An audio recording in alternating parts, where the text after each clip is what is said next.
Good morning, good afternoon, and good evening. So in this video, I'm gonna teach you how to scan a QR code on your laptop or PC.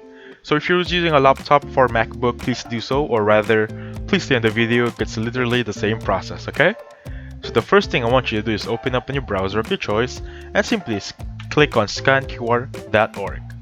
So there are two options here. For example, the first one is gonna be by dragging and dropping or uploading the file itself here, the photo of the QR code. You can just hold it. For example, I'm gonna open a file right here. Now I'm gonna look for a photo, for example, this specific photo. I'm just gonna drop it over there. Now, it's need to be a QR code, of course. If you can't find the photo, simply click on it and then look for it manually.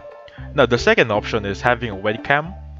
Click on open camera and then just scanning the QR code with the webcam of your computer or laptop. Okay?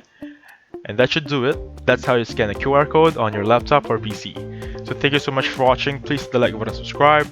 I'll catch you guys on the next one. Goodbye for now.